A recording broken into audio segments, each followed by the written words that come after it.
ಹೇಳ್ತಾರ. ಸೊಗತಾದಿ ಸೊಗತಾದಿ ಅಂತಂದಾಗ 3 ಸೊಗತ, ಸಜಾತಿ, ವಿಜಾತಿ ಅಂತ ತಗೊಳ್ಬೇಕು ಅಂತ ಹೇಳ್ತಾರ. ಯಾಕಂತಂದ್ರೆ ಈ 3 ಭೇದಗಳಿಂದ ಕೂಡಿರುವಂತದ್ದು ಯಾವುದು? ಜಗತ್ತು.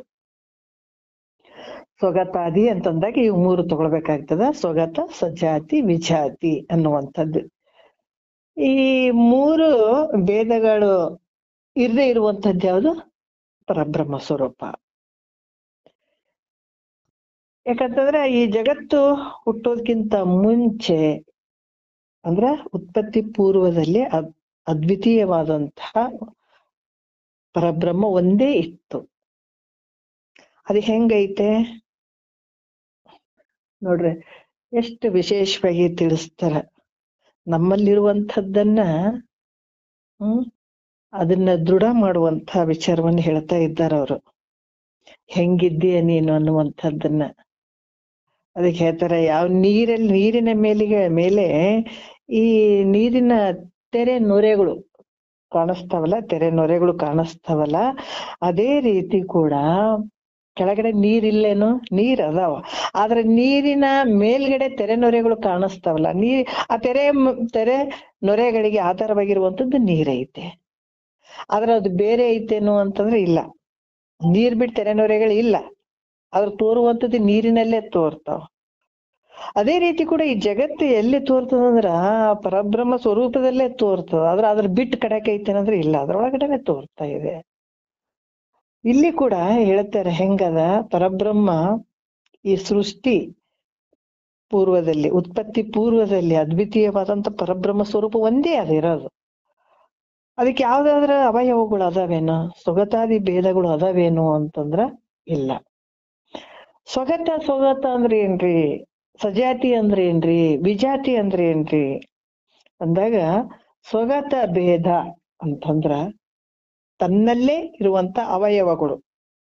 ಈಗ ನಾವು ಉದಾಹರಣೆ ತಗೊಂಡ್ರ, ಒಬ್ಬ ಮನುಷ್ಯ ಅದಾನ, ಅದ ಈಗ ನಮ್ ಕೈ ಕಾಲೆಲ್ಲ ಅದಾವ, ಕೈ ಅದಾವ, ಕಾಲದ, ಇವೆಲ್ಲ ಅದಾವ. ಒಂದ್ ಗಿಡವನ್ನ ತಗೊಂಡ್ರು ಕೂಡ ಅಲ್ಲಿ ಏನಂತಂದ್ರ ಎಲೆಗಳು ಅದಾವ, ಹೂಗಳಿರ್ತಾವ, ಅದಕ್ಕೆ ಹಲವಾರು ರೀತಿಯಿಂದ ಇರ್ತಾವಲ್ಲ ಒಂದ್ ಗಿಡಕ್ಕೆ ಇರುವಂತದ್ದು. ಇದು ಸ್ವಗತ ಅಂತ ಅನ್ಸ್ಕೊಳತ್ತದ ಈ ರೀತಿ ಭೇದಗಳಿಂದ ಕೂಡಿರುವಂತದ್ದಕ್ಕೆ.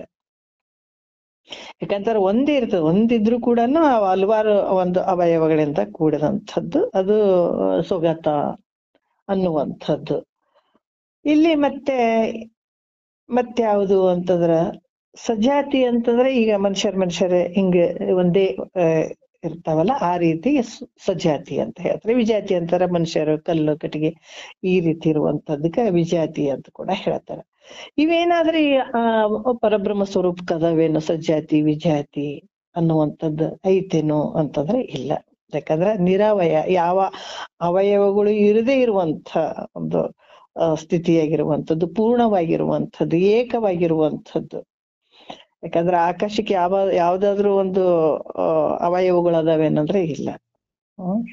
ಈ ರೀತಿ ಅದು ಸಜಾತಿಯ ಭೇದ ಕೂಡ ಇಲ್ಲ. ಅದೇ ತರ ಇನ್ನೊಂದು ಆಕಾಶ ಐತೇನು ಅಂತಂದ್ರೆ ಇಲ್ಲ. ಅದಕ್ಕೆ ಈ ರೀತಿಯಾಗಿ ಯಾವ ರೀತಿ ಇದ್ರಂಗ ಬ್ರಹ್ಮ ಹೆಂಗದನಪ್ಪ ಅಂದ್ರೆ ನಿರವಯವಾಗಿದ್ದಾನೆ, ಯಾವ ಅವಯವಗಳಿಲ್ಲ. ಪರಮಾತ್ಮ ಹೆಂಗಿದ್ದಾನಂತಂದ್ರ ಯಾವ ಅವಯವಗಳಿಲ್ಲ. ಅದಕ್ಕೆ ಹೇಳ್ತಾರ, ಅರಿವು ತಿಳಿಯಲೊಂದು ಕುರುವು ಕೈಯಲ್ಲಿ ಕೊಟ್ಟರೆ ಅರಿವನ್ನ ಮರೆತು ಕುರುವಿಗೆ ಪೂಜಿಸಬೇಕು ಏನೆಂಬೆ ದೇವ ಅಂತ ಹೇಳ್ತಾರ. ಅವ್ರು ಎಷ್ಟು ಅದ್ಭುತವಾಗಿ ಹೇಳ್ತಾರ ನೋಡ್ರಿ. ಯಾವ ಆಕಾರ ಇಲ್ಲ, ಪರಮಾತ್ಮ ನಿರಾಕಾರವಾಗಿರುವಂತ ನಿರ್ಗುಣವಾಗಿರುವಂತ ಇವತ್ತು ಆಕಾರ ಕೊಟ್ಟಿದ್ವಿ ಅಂದ್ರೆ ನಮ್ಮ ಒಂದು ಅಜ್ಞಾನ. ಯಾಕಂದ್ರೆ ಅರಿವು ತಿಳಿಲಿ ಪರಮಾತ್ಮ ಹಿಂಗ ಅದನ್ ನೋಡತ್. ಈಗ ನೋಡ್ ನಮ್ಗೆಲ್ಲ ಪರಮಾತ್ಮ ಅಂತ ಒಂದು ಮೂರ್ತಿ ಕೊಡ್ತಾರ, ಅಲ್ಲಿ ತ್ರಿಶೂಲ್ ಕೊಡ್ತಾರ, ಕೆಲವೊಂದು ವಿಚಾರಗಳನ್ನು ಕೊಡ್ತಾರ. ಬಹಳಷ್ಟು ಬಹಳಷ್ಟು ದೊಡ್ಡವರು ಹಿರಿಯರು ಮಾಡದಂತದ್ದು ಯಾತಕ್ಕಂದ್ರೆ ಇಂದ ಒಂದೊಂದು ಗೂಢಾರ್ಥಗಳು ಅದಾವ. ಪರಮಾತ್ಮ ತ್ರಿಶೂಲ್ ಹಿಡದನಂದ್ರ ಅದು 3 ಗುಣಗಳನ್ನು ತೋರಿಸ್ತದ. ನಾವ್ ಅದನ್ನ ಒಂದು ಚಿನ್ನ ಅಂತ ಅನ್ಕೊಂಡ್ಬಿಡ್ತೀವಿ ಪರಮಾತ್ಮ, ಆದ್ರೆ ಹಿಂದಿನ ಗೂಢಾರ್ಥ ತಿಳ್ಕೊಳ್ಬೇಕಾದಂಥದ್ದು ಬಹಳ ಮುಖ್ಯ ಇರ್ತದೆ. ಈಗ ತ್ರಿಶೂಲ್ಗಳು ಅದ್ರ 3 ಗುಣಗಳಂತ ತಿಳ್ಕೊ, 3 ಅವಸ್ಥೆಗಳಂತ ಅನ್ಕೊಳ್ಬಹುದು, 3 ಶರೀರಗಳಂತ ಅನ್ಕೊಳ್ಬಹುದು. ಇವೆಲ್ಲ ಕೆಲವೊಂದೊಂದು ತೋರ್ತಾವ ಅದ್ರಲ್ಲಿ. ಈಗ ಬ್ರಹ್ಮ ವಿಷ್ಣು ಮಹೇಶ್ವರ ಅನ್ನುವಂಥದ್ದು ಅಲ್ವಾ, ತ್ರಿಪುಟಿಗಳು ಅಂತ ಅನ್ನುವಂಥ ವಿಚಾರವಾಗಿರ್ಬೋದು.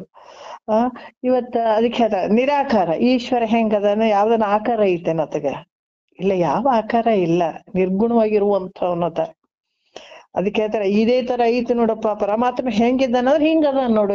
ಹೆಂಗದಾನ ನಿರಾಕಾರವಾಗಿದ್ದಾನ. ಒಂದು ಲಿಂಗಕ್ಕೆ ಏನಾರ ಆಕಾರ ಐತೇನ? ಏನಿಲ್ಲ, ನಿರಾಕಾರವಾಗಿರುವಂಥವನು, ನಿರ್ಗುಣವಾಗಿರುವಂಥವನು.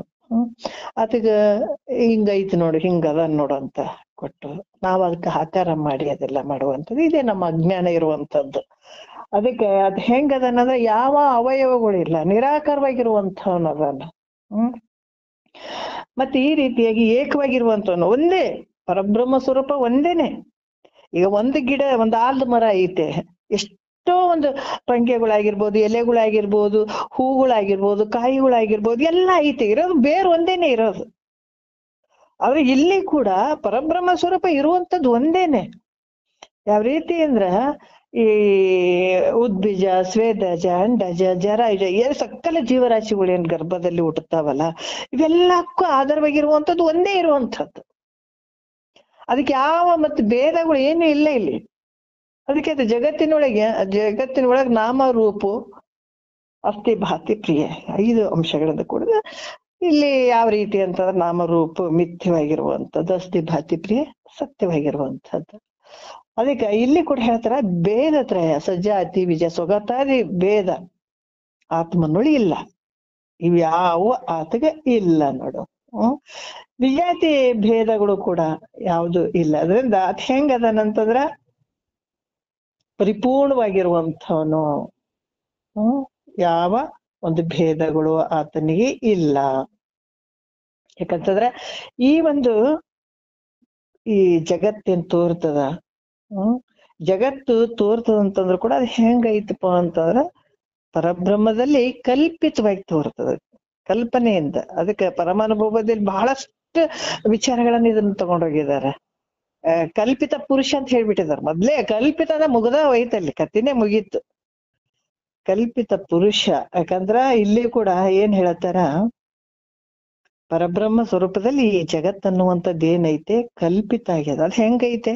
ಪರಿಪೂರ್ಣ ಐತೆ ಅನ್ನೋದು ಇಲ್ಲ, ಪರಿಚ್ಛಿನ್ನವಾಗಿರುವಂಥದ್ದು.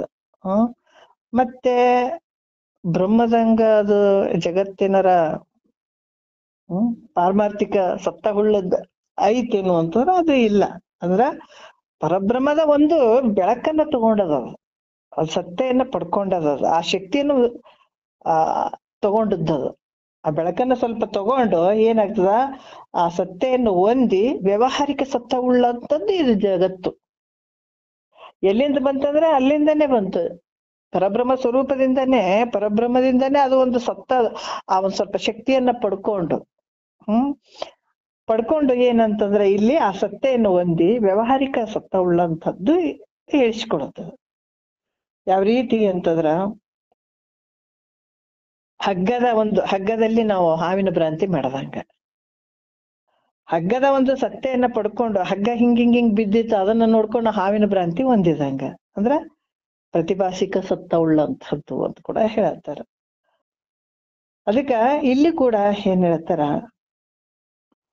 ಆ ಸರ್ಪಕ್ಕಿಂತಲೂ ಅಸ್ತಿತ್ವ ಹಗ್ಗದ್ದೇ ಹೊರತು ಹಾವಿಂದ ಅಲ್ಲಲ್ಲ. ಹಾವಿನಂಗ ತೋರಕತ್ತಿದ ಖರೆ, ಆದ್ರ ಅದು ಯಾವ್ದ್ರಿಂದ ತೋರಿತು ಅಂದ್ರೆ ಹಗ್ಗದಿಂದನೇ. ಮತ್ತ ಹಾವಿನ ಭ್ರಾಂತಿ ಹೋಗ್ಬೇಕಾಗಿತ್ತಂತಂದ್ರೆ ನಮ್ ಹಗ್ಗದ ಜ್ಞಾನ ಆಗ್ಬೇಕಾಗ್ತದ. ಇಲ್ಲಾಂದ್ರ ಏನ್ ಸೋರ್ಸೋದ್ರು ಕೂಡ ಆಗೋದೇ ಇಲ್ಲ ಅದು. ಅದಕ್ಕೆ ಬಹಳಷ್ಟು ವಿಚಾರಗಳ ನಂಬು ಜ್ಞಾನವನೇ. ಯಾಕಂತಂದ್ರೆ ನಮಗೆ ಈ ಜಗತ್ತು ಮಿಥ್ಯೆ ಆಗ್ಬೇಕಾಗ್ಯದ, ಜಗತ್ತು ಹೋಗ್ಬೇಕಾಗಿತ್ತಂದ್ರೆ ನಮ್ಗೆ ಯಾವ ಜ್ಞಾನ ಆಗ್ಬೇಕು? ಇಲ್ಲಿ ಪರಬ್ರಹ್ಮನ ಜ್ಞಾನ ಆಗ್ಬೇಕಾಗ್ಯದ, ನಮ್ಮ ಸ್ವರೂಪದ ಜ್ಞಾನ ಆಗ್ಬೇಕಾದಾಗ ಮಾತ್ರ ಇದು ಜಗತ್ತು ಹೋಗ್ತದೆ, ಜಗತ್ತಿನ ಭ್ರಾಂತಿ ಹೋಗ್ತದೆ. ಅಲ್ಲಿ ತನ ಹೋಗಂಗಿಲ್ಲ. ಜಗತ್ತಿನ ಭ್ರಾಂತಿ ಅಂದ್ರೆ ಇದನ್ನ ತೆಗೆದು ಹಾಕ್ಬೇಕೇನ್ರಿ ಅಂತ ಅನ್ನುವಂಥದ್ದಲ್ಲ, ತೆಗೆದು ಹಾಕೋದಲ್ಲ. ಆದ್ರೆ ನಿನ್ನಲ್ಲಿ ಜಗತ್ತು ಮಿಥ್ಯೆ ಅನ್ನುವಂಥ ದೃಢಭಾವನೆ ಬರ್ಬೇಕು, ಪರಬ್ರಹ್ಮ ಸತ್ಯ ಇರುವಂತದ್ದು ಅನ್ನುವಂಥ ದೃಢಭಾವನೆ ಬರ್ಬೇಕು. ಅಂದ್ರ ಇಲ್ಲಿ ಕೂಡ ಹೇಳ್ತಾರ,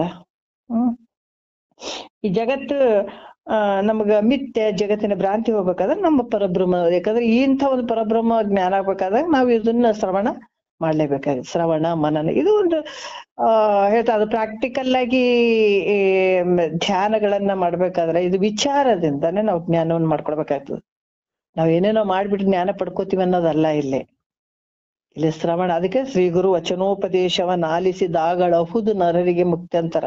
ಓದಿದಾಗಂದಿಲ್ಲ, ಬರ್ದಾಗಂದಿಲ್ಲ, ಓದಿದವ್ರಿಗೆ ಮಾತ್ರ ಆಗ್ತದ ಅಂತ ಹೇಳಿಲ್ಲ. ಇದೆಲ್ಲ ಕೇಳಿದಾಗಲೇ ಅಂತ ಹೇಳಿದ್ದಾರೆ. ಕೇಳಿ ಅದನ್ನ ತಿಳ್ಕೊಳ್ಳೋದು, ತಿಳ್ಕೊಂಡು ಅದೇ ಪ್ರಕಾರ ನಡ್ಕೊಳ್ಳುವಂಥದ್ದು. ಅದು ಕ್ರಮ, ಮತ್ತೆ ಅಕ್ರಮ ಅಲ್ಲ. ಅಲ್ಲೊಂಚೂರು ಇಲ್ಲೊಂಚೂರು ಕೇಳ್ತೀನಿ ಅನ್ನುವಂಗಿಲ್ಲ, ಪಕ್ಕ ಕ್ರಮ ಆಗ್ಬೇಕು ಇದಕ್ಕೆ. ಮತ್ತ ಇಲ್ಲಿ ಕೂಡ ಹೇಳ್ತಾರ, ಅಂತ ಒಂದು ಜ್ಞಾನ ಆಗ್ಬೇಕಾಗಿತ್ತು. ಹಾವಿನ ಭ್ರಾಂತಿ ಹೋಗಿ ಹಗ್ಗದ ಜ್ಞಾನ ಆಗ್ಬೇಕಾಗಿತ್ತು. ಅಂದ್ರೆ ಹಗ್ಗದ ಒಂದು ವಿಚಾರ ನಮಗ್ ಗೊತ್ತಾಗ್ಬೇಕಾಗ್ತದ. ಹಾವಿನ ಭ್ರಾಂತಿ ಹೋಗ್ಬೇಕಾದ್ರೆ ಹಗ್ಗದ ಜ್ಞಾನನೇ ಆಗ್ಬೇಕಾಗ್ತದೆ. ಇಲ್ಲಾಂದ್ರೆ ಅದು ಎಷ್ಟು ಜನ್ಮ ತಿರುಗಾಡಿದ್ರು ಕೂಡ ನಮ್ಗ ಈ ಒಂದು ಜಗತ್ತಿನ ಭ್ರಾಂತಿ ಹೋಗ್ಬೇಕಾದ್ರೆ ನಮಗ ಈ ಬ್ರಹ್ಮದ ಒಂದು ಜ್ಞಾನ ಆಗದೆ ಇದ್ದಾಗ ಎಷ್ಟು ಜನ್ಮಗಳು ತಿರುಗಾಡಿದ್ರು ಕೂಡ ಈ ಜಗತ್ತಿನ ಭ್ರಾಂತಿ ಹೋಗಂಗಿಲ್ಲ. ಸತ್ತಂಗಾಗ್ತದ, ಹುಟ್ಟದಂಗಾಗ್ತದ. ಪುನರಪಿ ಜನನ ಪುನರಪಿ ಮರಣ, ಪುನರಪಿ ಜನನೇ ಜೇಟರೇಶ. ನಮ್ಗೆ ಹುಟ್ಟದಂಗಾಯ್ತು, ಸತ್ತಂಗಾಯ್ತು, ಸಂಸಾರ ಮಾಡ್ದಂಗಾಯ್ತು, ವ್ಯವಹಾರ ಮಾಡ್ದಂಗಾಯ್ತು. ಅವೆಲ್ಲ ಸುಮ್ಮನೆ ಕನಸು ಬಿದ್ದಂಗ. ಆದ್ರೆ ನಾವಿನ್ನೂ ಎಚ್ಚರಿಕೆ ಅದೀವೇನಂದ್ರೆ ಎಚ್ಚರಿಕೆ ಇಲ್ಲ. ನಾವ್ ಬೇಕಾದಂಥದ್ದು ಮಾಡ್ಲಿ, ನಾವ್ ಎಚ್ಚರಿಕೆ ಸ್ಥಿತಿಯಲ್ಲಿ ಅದೀವೇನಂದ್ರೆ ಯಾವಾಗ ಗುರು ಮುಖಾಂತರ ಶಾಸ್ತ್ರ ಶ್ರವಣ ಮನನ ನಿಧಿದಾಸನ ಮಾಡಿ ಜ್ಞಾನವನ್ನ ಸಂಪಾದನೆ ಮಾಡ್ಕೊಳ್ಳದೆ ಇದ್ದಾಗ ನಾವ್ ಎಚ್ಚರ ಆಗಿವೇನಂದ್ರೆ ಇಲ್ಲ, ಎಚ್ಚರ ಆಗೇ ಇಲ್ಲ. ನಾವು ಯಾವಾಗ ಒಂದ್ ಸ್ವಲ್ಪ ಕೇಳಕ್ ಶುರು ಮಾಡಿದೀವಿ ಅವಾಗ ಒಂದ್ ಸ್ವಲ್ಪ ಕಣ್ ಬಿಡ್ತಾ ಇದೀವಿ ಅಂತ ತಿಳ್ಕೊಬೇಕಷ್ಟೇನೆ. ಯಾವಾಗ ಜ್ಞಾನ ಆಯ್ತು ಅಂದ್ರೆ ಅವಾಗ ನಾವು ಎಚ್ಚರಿಕೆ ಸ್ಥಿತಿಗೆ ಬಂದೀವಿ ಅಂತ ಅರ್ಥನೇ. ಅದಕ್ಕಾಗಿ ಇಲ್ಲಿ ಕೂಡ ಈಗ ಹೇಳ್ತಾರೆ ಶಿವರಾತ್ರಿ ಅನ್ನುವಂಥದ್ದು ಕೆಲವು ವಿಚಾರಗಳನ್ನ ಹೇಳ್ತಾರೆ. ಶಿವರಾತ್ರಿ ಅದು ವಿಶೇಷ ಜಾಗೃತ ಅವಸ್ಥೆಗೆ ಬರ್ಬೇಕದು. ಒಂದು ದಿವ್ಸ ಶಿವರಾತ್ರಿ ಮಾಡೋದಲ್ಲ ಅದು. ಪ್ರಾರ್ಥನೆ ಎದ್ದು ಬಿಟ್ಟು ನಾವೇನೇನೋ ಮಾಡಿದ್ವಿಪ್ಪ, ಹಂಗ್ ಮಾಡಿದ್ವಿ, ಹಂಗಲ್ಲ ಅದು. ಯಾಕಂದ್ರೆ ಅದಕ್ಕೆ ಒಂದೊಂದು ಹಬ್ಬಗಳು ಮೊದಲು ಮಾಡಿ ಹಿಂದಿನ ಒಂದು ಗೂಢಾರ್ಥಗಳು ಬಹಳ ಅದಾವ. ಜಾಗ್ರ ಆಗುವಂಥದ್ದು ಯಾವಾಗ ಜಾಗ್ರ ಆಗ್ತೀವಿ, ಅಂದ್ರ ಗುರು ವಾಕ್ಯ ಶ್ರವಣ ಮನನ ನಿಧಿಧ್ಯಾಸನ ಮಾಡಿ ಜ್ಞಾನವನ್ನ ಸಂಪಾದನೆ ಮಾಡ್ಕೊಂಡಾಗೆ ನಾವು ಎಚ್ಚರಿಕೆ ಸ್ಥಿತಿಗೆ ಬರುವಂತದ್ದು. ಅಲ್ಲಿವರೆಗೂ ಸಾಧ್ಯನೇ ಇಲ್ಲ. ಅದಕ್ಕೆ ಇಲ್ಲಿ ಕೂಡ ಹೇಳ್ತಾರ ಯಾವ ರೀತಿ ಹಾವಿನಲ್ಲಿದ್ದಂತ. ಯಾಕಂತಂದ್ರ ಈ ಜಗತ್ತು ಹೆಂಗೈತಿ ಅಂತಂದಾಗ ಈ ಮಾಯೆಯ ಒಂದು ಕಾರ್ಯವಾದಂಥದ್ದಿದು, ಈಶ್ವರನ ಒಂದು ಮಾಯೆ. ಯಾಕಂತಂದ್ರ ಈ ಪ್ರತಿಬಿಂಬ ಎಲ್ಲಿ ಬಿದ್ದು, ಬ್ರಹ್ಮನ ಒಂದು ಪ್ರತಿಬಿಂಬ ಮಾಯೆಯಲ್ಲಿ ಎಬ್ಬಿದ್ದು, ಮಾಯೆ ಉಪಾದಿಯಿಂದ ಈ ಜಗತ್ತಿನ ಕಾರ್ಯ ನಡ್ತದ. ಆದ್ರ ಇದು ಕೂಡ ಎಲ್ಲಿ ಐತಿ ಅಂತಂದ್ರ ಈ ಒಂದು ಬ್ರಹ್ಮದ ಒಂದು ಸತ್ತೆಯನ್ನ ಪಡ್ಕೊಂಡು ಈ ಜಗತ್ತು ತೋರ್ದಂಗ ಆಗಕತ್ತದ. ಆದ್ರ ವಿಚಾರ ಮಾಡಿ ನೋಡಿದ್ರ ಜಗತ್ತು ಸತ್ಯ ಐತೆ ಅಂತಂದ್ರ ಸತ್ಯ ಅಲ್ಲ. ಜಗತ್ ಹೆಂಗೈತೆ ಅಂತಂದ್ರ ಅದು ಮಿಥ್ಯವಾಗಿರುವಂಥದ್ದು ಅಂತ ಕೂಡ ಹೇಳತ್ತಾರ. ಈಗ ಅದಕ್ಕೆ ಇಲ್ಲಿ ಕೂಡ ಒಂದ ನುಡಿಯಲ್ಲಿ ಕೂಡ ಹೇಳಿದ್ರು, ತರುವಿಗೆ ಶಾಖದೆ ಸೊಗತ ಭೇದವಾದ ಅನ್ಯ ತರುವೆ ಸಜಾತಿಯವಹ ಭೇದವು ಗಿರಿಮುಖ್ಯವಹು ಬಹುದು ವಿಜಾತಿಯ ಭೇದವು ಈ ಪರಿಭೇದವು ಇಲ್ಲವು ಆ ಪರದೋಳೆಂದು ಅಂತ ಹೇಳ್ತಾರೆ. ಸೊಗತ ಅಂತಂದ್ರ ಅದೇ ಇವಾಗ ಹೇಳದಂಗ ಒಂದೊಂದು ಅವಯವಗಳು, ಒಂದ್ ಗಿಡದಲ್ಲಿರುವಂತ ಟೊಂಗೆಗಳು ಅವು ಇರುವಂತದ್ದು ಸೊಗತ ಆಗ್ತದ. ಸಜಾತಿ ಅಂದ್ರೆ ಬೇರೆ ಬೇರೆ ಗಿಡಗಳದಾಗ ಮತ್ತೆ ಬೇರೆ ಬೇರೆ ಗಿಡಗಳು ಈ ರೀತಿ ಇರುವಂತದ್ದು. ಗಿರಿ ಮುಖ್ಯ ಅಂದ್ರೆ ಈ ಬೆಟ್ಟಗಳು ಕಲ್ಗಳು ಇವೆಲ್ಲ ಇರುವಂತದ್ದು, ಇವು ವಿಜಾತಿಗಳು ಅಂತ ಕೂಡ ಇಲ್ಲಿ ಹೇಳಿಸ್ಕೊಳ್ಳುವಂಥದ್ದು ವಿಚಾರ. ಈ ರೀತಿಯಾಗಿ ಇವು ಬ್ರಹ್ಮನಲ್ಲಿ ಅದಾವೇನಂದ್ರೆ ಇವು ಯಾವು ಇಲ್ಲ. ಅದ್ ಹೆಂಗದನ ನಿರಾವಯವಾಗಿದಾನ, ನಿರ್ಗುಣ ರೂಪವಾಗಿ ಅದಾನ, ಇವು ಯಾವ ಇಲ್ಲ. ಇವು ಜಗತ್ತಿಗಿರುವುದಕ್ಕಾಗಿ ಅವು ಜಗತ್ತು ಹೆಂಗೈತದ ಮಿಥ್ಯೆ ಐತೆ, ಅದು ಯಾವತ್ತು ಸತ್ಯ ಅಲ್ಲ. ಅದಕ್ಕೆ ಜಗತ್ತಿನ ಭ್ರಾಂತಿ ಹೋಗ್ಬೇಕಾದ್ರೆ ನಮಗ್ ಬ್ರಹ್ಮದ ಜ್ಞಾನ ಆಗ್ಬೇಕಾಗ್ತದೆ. ಅದಕ್ಕೆ ಜ್ಞಾನ ಪಡ್ಕೊಂಡಾಗೆ ಇದಾಗುವಂಥದ್ದು. ಇದು ಬಿಟ್ಟು ಬೇರೆ ಬೇರೆ ಏನಾದ್ರೂ ಮಾಡ್ತೀನಿ ಅಂತಂದ್ರೆ ಮತ್ತೆ ಎಷ್ಟು ಜನ್ಮ ಹೋದ್ರು ಕೂಡ ನಿನಗೆ ಈ ಜ್ಞಾನ ಅಳ್ವಡಕ್ಕೂ ಸಾಧ್ಯ ಇಲ್ಲ, ನೀನ್ ಆನಂದವಾಗಿ ಇರಕ್ಕೂ ಸಾಧ್ಯ ಇಲ್ಲ. ಅದಕ್ಕೆ ಮಹಾತ್ಮರು ಯಾವ್ದಕ್ಕೆ ಹೆಚ್ಚಿನ ಒತ್ತು ಕೊಟ್ರು ಅಂದ್ರೆ ಇದನ್ನ ತಿಳ್ಕೊಳಕ್ಕೆ ಹೆಚ್ಚಿನ ಒತ್ತು ಕೊಟ್ರು. ಅದಕ್ಕೆ ಮನುಜ ಕುಲ ಜನನದ ಲಾಭ ಹೌದು ಆರು ನಾನೆಂದು ವಿಚಾರಿಸುವಂಥದ್ದು ಬಹಳ ಮುಖ್ಯವಾಗಿರುವಂಥದ್ದು. ಈ ನಿಜಗುಂಡ್ರದ್ದು ನೋಡ್ರಿ, ಬಹಳ ಫಸ್ಟ್ ನಮ್ಮ ಸ್ವರೂಪದ ಬಗ್ಗೆ ಬಹಳ ಕ್ಲೀನ್ ಆಗಿ ಎಷ್ಟು ಒಂದು ದೃಢ ಬರುವಂಗ್ ಮಾಡ್ಬಿಡ್ತಾರಂತಂದ್ರ ಬಹಳಷ್ಟು ವಿಚಾರಗಳನ್ನ ತಗೊಂಡೋಗಿದಾರ ಅವ್ರು. ಒಂದೊಂದು ಹೇಳಿ ಮೊದಲು ಮಾಡಿ ಈ ಒಂದು ನಾವು ಜ್ಞಾನ ಪ್ರತಿಪಾದನಾ ಸ್ಥಳ ನೋಡ್ಬೋದು, ಆಮೇಲೆ ಇದು ಕೈವಲ್ಯ ಪದ್ಧತಿ ನೋಡ್ಬೋದು, ಅಥವಾ ಪರಮಾನುಭವದೇ ನೋಡ್ಬೋದು, ಅನುಭವ ಯಾವ್ದು ಒಂದೊಂದು ವಿಷಯಗಳು ಕೂಡ ಒಂದೊಂದು ವಸತು ವಿಷಯಗಳು, ಅಷ್ಟೊಂದು ವಿಶೇಷವಾದಂತಹ ವಿಚಾರಗಳನ್ನ ಇದರಲ್ಲಿ ನೋಡ್ಬಹುದು ನಾವು. ಅದಕ್ಕೆ ಈ ಕೂಡ ಹೇಳ್ತಾರ ಈ ಮೂರು ಕಾಲದಲ್ಲಿ ಯಾಕಂತಂದ್ರ ಈ ಪರಬ್ರಹ್ಮದಲ್ಲಿ ಭಿನ್ನವಾಗಿ ವಿಜಾತಿಯ ಭೇದ, ಸ್ವಗತ ಸಜಾತಿ ವಿಜಾತಿಗಳೆಂಬ ಭೇದ ತ್ರಯಗಳು ಬ್ರಹ್ಮದಲ್ಲಿ ಎಂದೂ ಇಲ್ವೇ ಇಲ್ಲ. ಯಾಕಂದ್ರ ಯಾವಾಗ್ಲೂ ಇಂದು ಮುಂದು ಮತ್ತೆ ಯಾವ ಕಾಲದಲ್ಲೂ ಇಲ್ಲ. ಭೇದತ್ರಯ ರಹಿತ ಸದ್ರೂಪ ಬ್ರಹ್ಮ ಒಂದೇ ಇರುವಂಥದ್ದು, ಯಾವ ಭೇದ ಇರದೇ ಇರುವಂಥದ್ದು ಅನ್ನುವಂಥ ವಿಚಾರವನ್ನ ಹೇಳ್ತಾರ. ಇವಾಗ ನಾವು ಎರಡನೆಯ ನುಡಿಯಲ್ಲಿ ಕೂಡ ಇಲ್ಲಿ ಹೇಳ್ತಾರ, ಏಕಮೇವ ಅದ್ವಿತೀಯಂ ಬ್ರಹ್ಮವೆಂಬ ವಚೋ ಕ್ರಮದೋಳು ವಿಶೇಷಣ ಪದದಿಂ ನಿರಾಕರಿಪುದು ಭೇದತ್ರಯವನದಾಗಿ ಚಿತ್ತೇಕವು ಈ ಜಗದುದಯಕ್ಕೆ ಮೊದಲು ಅನ್ನುವಂಥ ವಿಚಾರವನ್ನ ಹೇಳ್ತಾರ. ಇಲ್ಲಿ ಕೆಲವೊಂದು ಪ್ರಮಾಣಗಳನ್ನ ಕೊಡ್ತಾರ. ಏನು ಏಕ ಏಕಂ ಏವಂ ಅದ್ವಿತೀಯಂ ಅನ್ನುವಂಥ ವಿಚಾರ. ಯಾಕಂದ್ರ ಇಲ್ಲಿ ಕೂಡ ಸ್ವಲ್ಪ ಏನಂದ್ರ ಪ್ರಮಾಣಗಳನ್ನ ಕೊಡ್ತಾರ. ಅವರು ಪ್ರಮಾಣ ಕೊಟ್ಟು ಹೇಳ್ತಾರ. ಏನ್ ಹೇಳ್ತಾರ? ಇದೇ ರೀತಿಯಲ್ಲಿ ಕೂಡ ಏನ್ ಹೇಳ್ತಾರ, ಚಾಂದೋಗ್ಯ ಉಪನಿಷತ್ತಿನಲ್ಲಿ ಕೂಡ ಹೇಳುವಂತ ವಿಚಾರಗಳನ್ನ ಹೇಳ್ತಾರ. ಈ ವಾಕ್ಯದಲ್ಲಿ ಅಂದ್ರೆ ಏಕ ಏವ ಅದ್ವಿತೀಯಂ ಮೂರು ಶಬ್ದಗಳನ್ನ ಇಟ್ಟಿದ್ದಾರೆ, ಮೂರು ಪದಗಳನ್ನ. ಇವು ವಿಶೇಷಣ ಗಳಾಗಿರುವಂತ ವಿಚಾರಗಳು ಇವು. ಏಕ ಏವ ಅದ್ವಿತೀಯಂ ಅಂತಂದ್ರ ಇದು ಏಕ ಅಂತಂದ್ರ ಈ ಸ್ವಗತ ಭೇದ, ಒಂದೊಂದ್ ಪದಕ್ಕೆ ಒಂದೊಂದ್ ವಿಚಾರಗಳನ್ನ ಇಟ್ಟಾರ ಅವರು. ಹೆಂಗಿಟ್ಟಾರ ಅಂತಂದ್ರ ಏಕ ಅಂತಂದ್ರ ಸ್ವಗತ ಭೇದವನ್ನ, ಏವ ಅಂತಂದ್ರ ಇಲ್ಲಿ ಕೂಡ ಸಜಾತಿ ಭೇದವನ್ನ, ಅದ್ವಿತೀಯ ಅಂತಂದ್ರ ವಿಜಾತಿ ಭೇದ ಇರದೇ ಇರುವಂಥದ್ದು.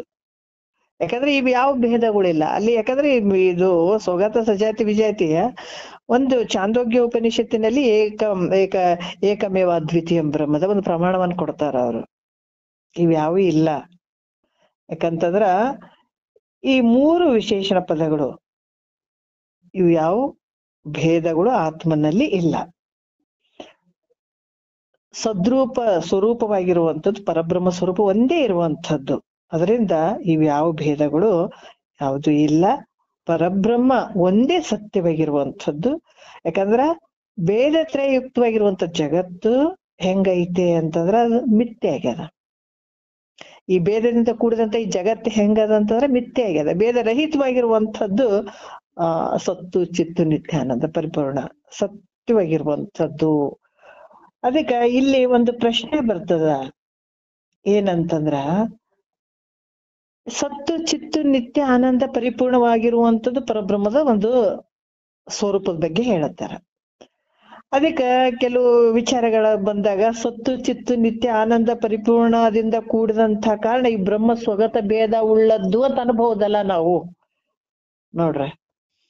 ಮತ್ತೆ ಈಶ್ವರ ಜೀವ ಕೂಟಸ್ಥ ಇವು ಚೇತನ ಭೇದ ಇರುವುದರಿಂದ ಇದು ಸಜಾತಿ ಅಂತ ಹೇಳಿಸ್ಕೊಳ್ಬಹುದಲ್ಲ, ಬ್ರಹ್ಮ ಸಜಾತಿ ಅಂತ ಅನ್ಸ್ಕೊಳ್ಬಹುದಲ್ಲ.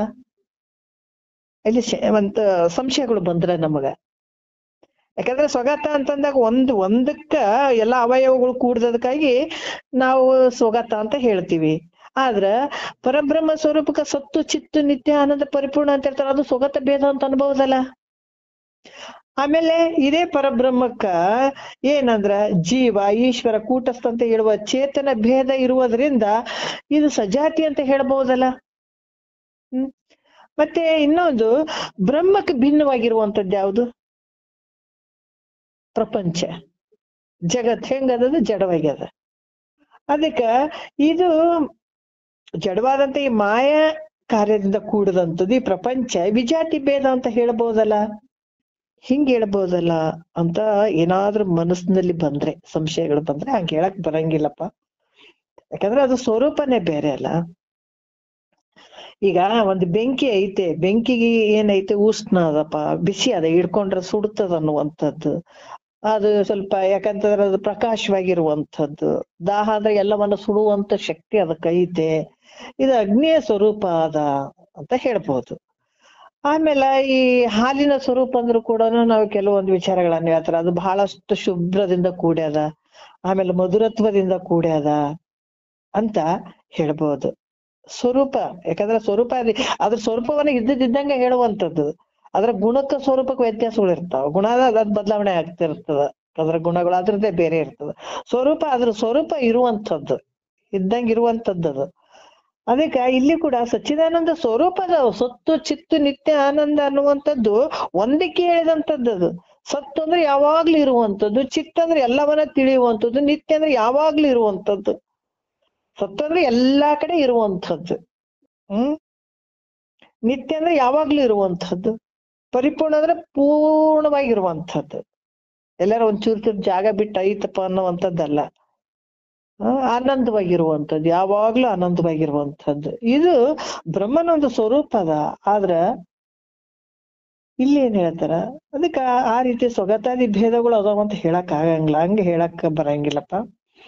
ಅದಕ್ಕ ಇವೆಲ್ಲ ಹೆಂಗ್ ಅದಾವಂತಂದ್ರ ಅಭಿನ್ನವಾಗಿ ಇರುವಂಥದ್ದು, ಒಂದಕ್ಕೆ ಹೇಳಿದಂಥದ್ದು. ಅದಕ್ಕ ಸತ್ಯ ಅನ್ನುವಂಥದ್ದು ಚಿತ್ತ ಆಗ್ಯದ, ಚಿತ್ತೆ ಅನ್ನುವಂಥದ್ದು ಆನಂದ ಆಗ್ಯದ, ಆನಂದ ಅದ್ ಹೆಂಗದ್ರ ಪರಿಪೂರ್ಣ ಆಗ್ಯದ, ಒಂದಕ್ಕೆ ಹೇಳಿದಂತ ವಿಚಾರನೇ. ಅದು ಸತ್ಯ ಅನ್ನುವಂಥದ್ದು ಚಿತ್ತ, ಚಿತ್ತೆ, ಚಿತ್ತೆ ಅನ್ನುವಂಥದ್ದು ನಿತ್ಯವಾಗಿರುವಂಥದ್ದು, ನಿತ್ಯವಾಗಿರುವಂಥದ್ದೇ ಆನಂದವಾಗಿರುವಂಥದ್ದು. ಅದೇ ಆನಂದ ಪರಿಪೂರ್ಣವಾಗಿರುವಂಥದ್ದು ಐತಪ್ಪ. ಹೆಂಗೈತಿ? ಅದರಿಂದ ಇದಕ್ಕ ಸ್ವಗತಾದಿ ಭೇದ ಐತಿ ಅಂತ ಹೇಳಕ್ ಅವಕಾಶನೇ ಇಲ್ಲ ನೋಡು, ಹಂಗ ಹೇಳಕ್ ಬರಂಗಿಲ್ಲ. ಯಾಕಂದ್ರೆ ಇಲ್ಲಿ ಕೂಡ ಜೀವ ಈಶ ಕೂಟಸ್ಥ ಅಂತ ಈ ಚೇತನ ಭೇದದಲ್ಲಿ ತೋರಿದ್ರು ಕೂಡ ಸ್ವಭಾವತ ಅದು ಉಪಾಧಿಯಿಂದ ತೋರಿದಂಥದ್ದು ಹೊರತಾಗಿ ಅದು ವಿಚಾರ ಮಾಡಿದ್ರೆ ಇಲ್ವೇ ಇಲ್ಲ. ಉಪಾಧಿಯನ್ನ ತೆಗೆದ್ರೆ ಇವ್ಯಾವ ಬೇರೆ ಅಲ್ಲ, ಒಂದಕ್ಕೆ ಅದು ಕೂಡ. ಅದರಿಂದ ಸಜಾತಿ ಭೇದ ಕೂಡ ಹೇಳಕ್ ಬರಂಗಿಲ್ಲ ಅದಕ್ಕ ಈ ಬ್ರಹ್ಮಕ್ಕೆ ಭಿನ್ನವಾದಂತ ಜಡವಾದ ಜಗತ್ತು ಅದು ಕೂಡ ವಿಜಾತಿ ಭೇದ ಉಳ್ಳದ್ದು ಅಂತ ಹೇಳಕ್ ಆಗಲ್ಲ. ಯಾಕಂದ್ರ ಜಡವಾದಂಥದ್ದು ಹೆಂಗೈತೆ ಅಂತ ಜಗತ್ತು, ಜಡವಾದ ಜಗತ್ ಹೆಂಗದಂತಂದ್ರ ಕಲ್ಪಿತದ. ಕಲ್ಪಿತ ಯಾವತ್ತಾದ್ರೂ ಸತ್ಯ ಇರ್ತದನ? ಕಲ್ಪಿತ ಅಂದ್ರೇನೆ ಸುಳ್ಳದು, ಕಲ್ಪನೆ ಅದು ಅಷ್ಟೇನೆ. ಮತ್ತ ನಾವು ಮಾಡುವಂತ ಜಗತ್ತು ಈ ಸಂಸಾರ ಇಷ್ಟೆಲ್ಲ ವ್ಯವಹಾರ ಮಾಡ್ಕೊತೀವಿ, ಬಿಡ್ದಾಡಕತ್ತೀವಿ ನೋಡ್ರಿ, ಮಾಡುವಂತದ್ದು ಇದೇನ್ ಸತ್ಯ ಐತೆನ? ಇದು ಮಿಥ್ಯ. ಅದಕ್ಕೆ ಅದು ಬ್ರಹ್ಮ ಹೆಂಗೈತೆ? ಅಕಲ್ಪಿತ ಐತೆ, ಕಲ್ಪಿತ ಅಲ್ಲ, ಯಾವಾಗ್ಲೂ ಇರುವಂತ ನೋಡ್ರಿ. ಅದಕ್ಕೆ ಇದನ್ನ ದೃಢ ಮಾಡ್ತಾರ ಅವ್ರು. ಎಷ್ಟು ಒಂದು ಒಳ್ಳೆ ವಿಚಾರ ಅಂತಂದ್ರ, ಈ ಮಣ್ಣಿನಿಂದ ಮಾಡಿದಂತ ಮಡಿಕೆ, ಎಲ್ಲಾ ಕಡೆ ನೋಡ್ರಿ ಬರೀ ಮಣ್ಣ ಐತಲ್ಲ. ಕಾರಣ ಯಾವ್ದು? ಮಣ್ಣು. ಕಾರ್ಯ ಯಾವ್ದು? ಗಡಿಗೆ. ಆದ್ರ ಕಾರಣದ ಅಂಶಗಳು ಕಾರ್ಯದೊಳಗಿರ್ತಾವಲ್ಲ. ಅದ್ರಂಗ ಇಲ್ಲಿ ಕೂಡ ಹೇಳ್ತಾರ ಬ್ರಹ್ಮ ಹೆಂಗೈತೆ ಅಂತಂದ್ರ ಅಕಲ್ಪಿತ ಅದ. ಬ್ರಹ್ಮ ತೋರ್ಸಂಗ ಆಗ್ತದ. ಇಲ್ಲೇನೋ ಈ ಜಗತ್ತಿನೊಳಗ ಬ್ರಹ್ಮನೇ ತುಂಬಿದಾನ ನೋಡ್ರಿ. ಬ್ರಹ್ಮ ಬಿಟ್ಟು ಬೇರೆ ಐತೇನೆ ಜಗತ್ತಿನೊಳಗ? ಇಲ್ಲ, ಯಾಕಂದ್ರೆ ಕಾರಣದ್ದು ಕಾರ್ಯದಲ್ಲಿ ಐತಿ. ಅದಕ್ಕೆ ಹೇಳಕತ್ತಾರ ಅದನ್ನ ನೋಡ್ಬೇಕಾಗಿತ್ತಂದ್ರ ಅಸ್ಥಿ ಭಾತಿ ಪ್ರಿಯದಿಂದ ನೋಡು ನೀನು. ಈ ನಾಮ ರೂಪ ಹೆಂಗದ? ಮಾಯ ಕಾರ್ಯ ಅದದು, ಅದನ್ನ ಬಿಡು.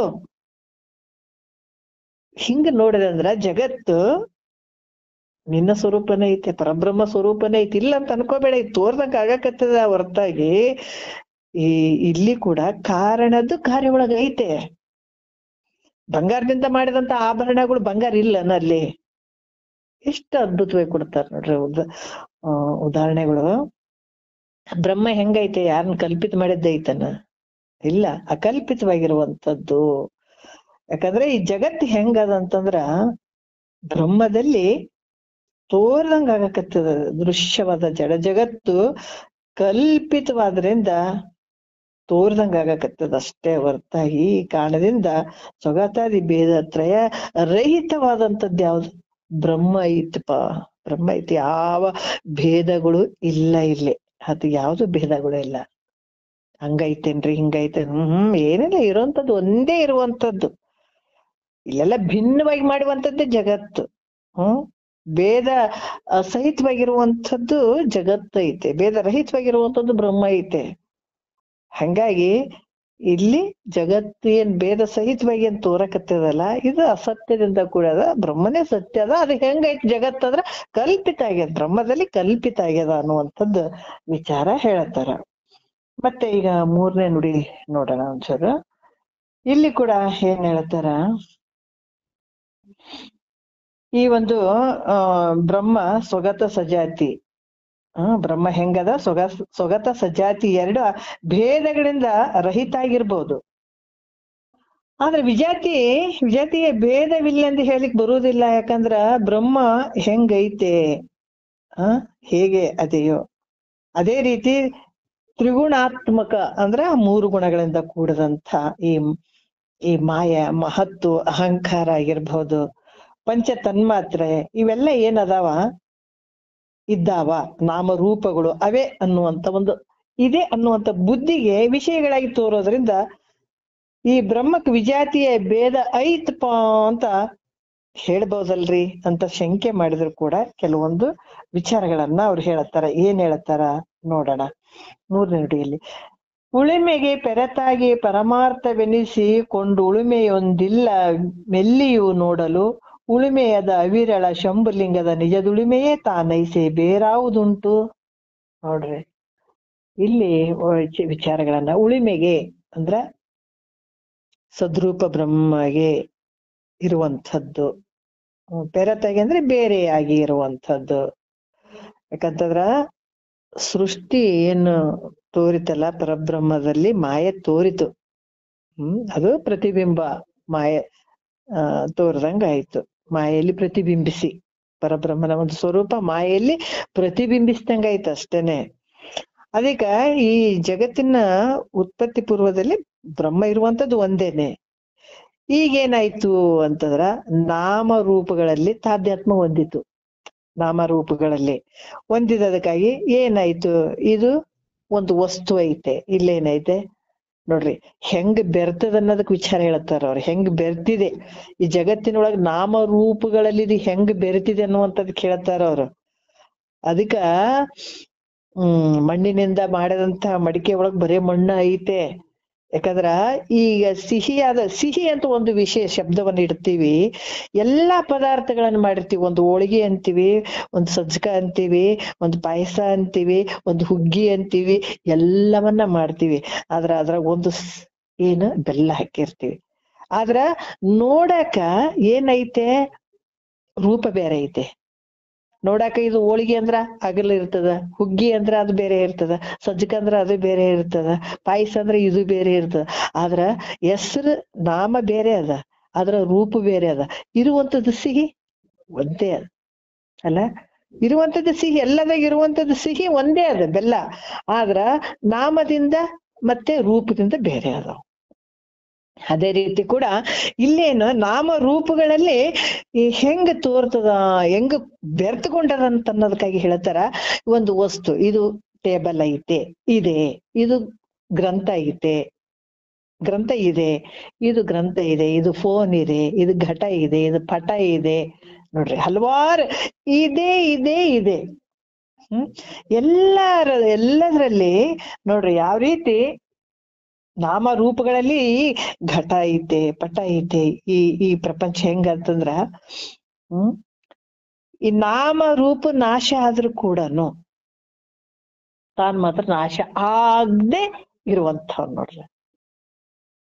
ಹೋದ್ಮೇಲೆ ಅಂದ್ರೆ ಇದು ಇತ್ತು ನಾಮರೂಪ ನಾಶ ಆಗಿ ಹೋಗ್ತದ. ಆದ್ರ ನೀನ್ ಮಾತ್ರ ಯಾವಾಗ್ಲೂ ಇರುವಂಥದ್ದು, ನಾಶವಾಗದೆ ಉಳಿದಿರುವಂಥದ್ದು ನಿನ್ನದ್ದು. ಅದಕ್ಕಾಗಿ ಇಲ್ಲಿ ಕೂಡ ಹೇಳ್ತಾರೆ. ಅದಕ್ಕಾಗಿ ಸತ್ತಿಗೆ, ಈ ಒಂದು ಬ್ರಹ್ಮಗೆ ಸತ್ತಿಗೆ ಏನ್ ಹೇಳ್ತಾರ ಅವರು, ಉಳಿಮೆ ಅಂತ ಕರೆದಿದ್ದಾರೆ.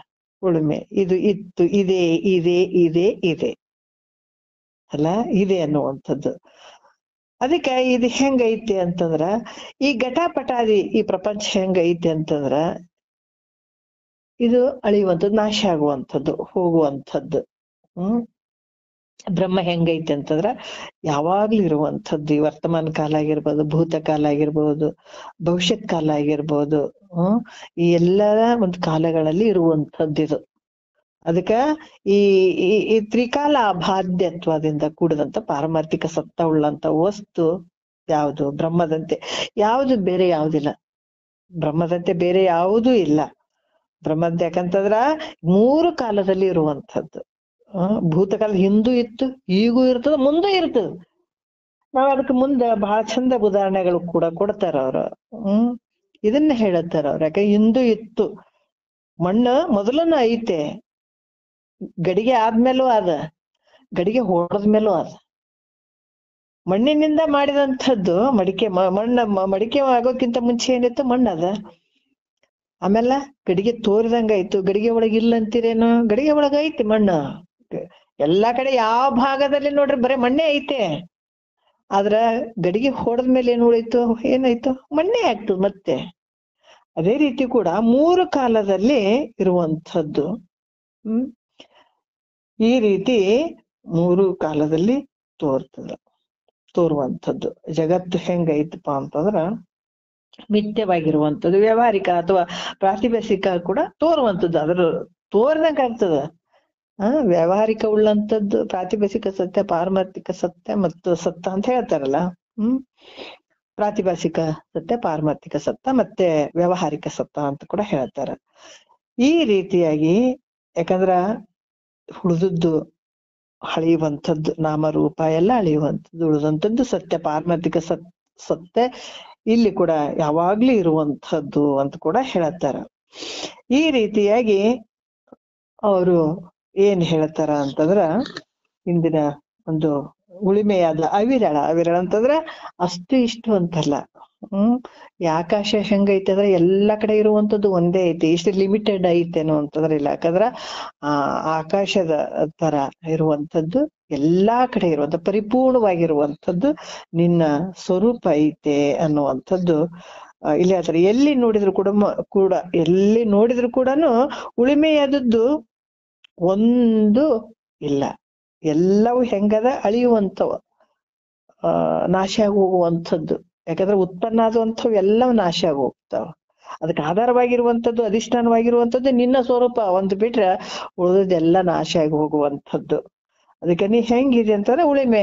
ಎಲ್ಲಾ ಕಡೆ ಹೇಳ್ತಾರಲ್ಲ, ಈ ಶರೀರದ ಒಂದು ಈ ಪಂಚಕೋಶಗಳ ಬಗ್ಗೆ ತಗೊಂಡಾಗ ಶರೀರ ಹೆಂಗೈತೆ? ಅನ್ನಮಯ ಕೋಶ ಇದು ನೀನಲ್ಲ, ಮನೋಮಯ ಕೋಶ, ಪ್ರಾಣಮಯ ಕೋಶ ಇದು ನೀನಲ್ಲ, ಮನೋಮಯ ಕೋಶ ನೀನಲ್ಲ. ಈ ವಿಚಾರಗಳ ತಗೊಂಡಾಗ ಕೂಡ ಶರೀರ ನೀನಲ್ಲ, ಮನ ಬುದ್ಧಿ ಚಿತ್ತ ಅಹಂಕಾರಗಳು ನೀನಲ್ಲ, ಜ್ಞಾನೇಂದ್ರಿಯಗಳು ನೀನಲ್ಲ, ಕರ್ಮೇಂದ್ರಿಯಗಳು ನೀನಲ್ಲ. ಇವೆಲ್ಲವನ್ನ ಕಳೆದ ಉಳಿದ ಉಳಿಮೆ ನಿನ್ನ ಸ್ವರೂಪ ಐತೆ. ಕಳಿಲಿಕ್ ಬರದೇ ಇರುವಂತ ವಸ್ತುನೇ ನೀನಿದ್ದೀಯ. ಹಂಗಾಗಿ ಇಲ್ಲಿ ಕೂಡ ಪರಿಪೂರ್ಣವಾಗಿರುವಂತ ಶಂಭುಲಿಂಗದ ನಿಜ ದುಡಿಮೆ ಎನಿಸಿದ ಸದ್ರೂಪವೇ ನೀನಿದೆ. ಇಲ್ಲಿ ಪರಿಪೂರ್ಣವಾದಂತ ಒಂದು ಇರುವಂತದ್ದು. ಇದಕ್ಕೆ ಯಾವ ರೀತಿಯಿಂದ ಭೇದ ತ್ರಯಗಳಾಗಿರ್ಬೋದು, ಯಾವ ಭೇದ ತ್ರಯ ರಹಿತವಾದಂಥದ್ದು, ತತ್ಪದಕ್ಕೆ ಅರ್ಥವಾದ ಯಾವ ಸತ್ವ ಅದು ಈಗ ನಾನಿದ್ದೇನೆ ಅನ್ನುವಂಥದ್ದು ತಿಳ್ಕೊಳ್ಬೇಕಾದಂಥದ್ದು ಮುಖ್ಯವಾಗಿ. ಯಾಕಂತಂದ್ರೆ ನಾನು ಇದ್ದೇನೆ ಅನ್ನುವಂಥದ್ದು ತತ್ವಮಸಿ ವಿಚಾರವನ್ನೇ ಹೇಳ್ತಾರ. ಅಂತ ಒಂದು ಪರಬ್ರಹ್ಮ ಸ್ವರೂಪನೇ ನೀನಿದ್ದೀಯ ಅನ್ನುವಂಥದ್ದು. ಶಂಭುಗಿಂತ ಬೇರೆ ಏನು ಇಲ್ಲ. ಬಂಗಾರ ಬಿಟ್ಟು ಆಭರಣಗಳಿಲ್ಲ, ಮಡಿಕೆ ಬಿಟ್ಟು ಮಣ್ಣಿಲ್ಲ, ನಿನ್ನ ಬಿಟ್ಟು ದೇವ್ರಿಲ್ಲ ಅನ್ನುವಂತ ವಿಚಾರ ಹೇಳ್ತಾರಲ್ಲ. ಜಗತ್ತಿನೊಳಗೆ ಎಲ್ಲಾ ಕಡೆ ಇರುವಂತದ್ದು ನಿನ್ನ ಸ್ವರೂಪನೇ ಐತಪ್ಪ, ಬೇರೆ ಅವಕಾಶ ಇಲ್ಲ ಅನ್ನುವಂತ ವಿಚಾರವನ್ನ ಬಹಳ ವಿಶೇಷವಾಗಿ ಇದರಲ್ಲಿ ಹೇಳಿದಾರ. ಮತ್ತೆ ನಮ್ಮ ಸ್ವರೂಪವನ್ನ ಒಂದು ದೃಢ ಮಾಡೋದಕ್ಕಾಗಿ ಸದ್ಗುರು ಹೇಳಿದಂತ ವಾಕ್ಯಗಳನ್ನ ನೋಡ್ರಿ, ಎಷ್ಟೊಂದು ವಿಚಾರಗಳನ್ನ ಹೇಳ್ತಾರ. ಒಂದೊಂದು ಶಬ್ದಗಳು ನಮ್ಗ ಇದೇನಾಗ್ಬೇಕಂದ್ರೆ ಜೀರ್ಣ ಆಗ್ಬೇಕು. ಆದಾಗ ಮಾತ್ರ ಆಗ್ತಾವ. ಇದನ್ನ ಸದಾ ಮನನ ಮಾಡುವಂಥದ್ದು, ನಿಜವಾಗಿ ಒಂದು ಏನಾದ್ರು ಈ ಶ್ರವಣ ಮಾಡುವಂಥದ್ದು, ಮನನ ಮಾಡುವಂಥದ್ದು, ನಿಧಿಧ್ಯಾಸನ ಮಾಡುವಂಥದ್ದು ಬಹಳಷ್ಟು ಮುಖ್ಯವಾದಂಥದ್ದು. ವಿಚಾರಗಳನ್ನ ತಗೊಂಡು ಸತತ ಅದನ್ನ ಮನನ ಮಾಡುವಂಥದ್ದು, ನಿಧಿಧ್ಯಾಸನ ಮಾಡುವಂಥದ್ದು. ಈ ತರ ಮಾಡಿದಾಗ ಈ ಪರಬ್ರಹ್ಮದ ಸ್ವರೂಪದ ಒಂದು ದೃಢ ಜ್ಞಾನ ನಮಗಾಗ್ತದೆ. ಅಲ್ಲಿವರೆಗೂ ಆಗಂಗಿಲ್ಲ. ಹಂಗಾಗಿ ಮತ್ತೆ ನಾಳೆಯ ವಿಚಾರದಲ್ಲಿ ಕೂಡ ನಿನ್ನೊಳಿಹುದು ಸತ್ಯ ಪದ ಅದನ್ನು ಅಂತ ಇರ್ಬೋದು. ನಿನ್ನೊಳಿಹುದು ಸತ್ಯ ಪದವದನ್ನು ಅನುಭವದಿ ನೋಡು ಮನುಜ ನೀನಹೇ ಮುಕ್ತನು ಅನ್ನುವಂತ ವಿಚಾರ ಕೂಡ ಬಹಳ ಅದ್ಭುತವಾದಂತ ವಿಚಾರಗಳನ್ನ ಹೇಳ್ತಾರ. ಮತ್ತೆ ನಾಳೆಯ ವಿಷಯದಲ್ಲಿ ನೋಡೋಣ. ಒಂದೆರಡು ಮತ್ತೆ ಗುರುಗಳು ಪಾದಕ್ಕೆ ಅರ್ಪಿಸಿ ಹರವು.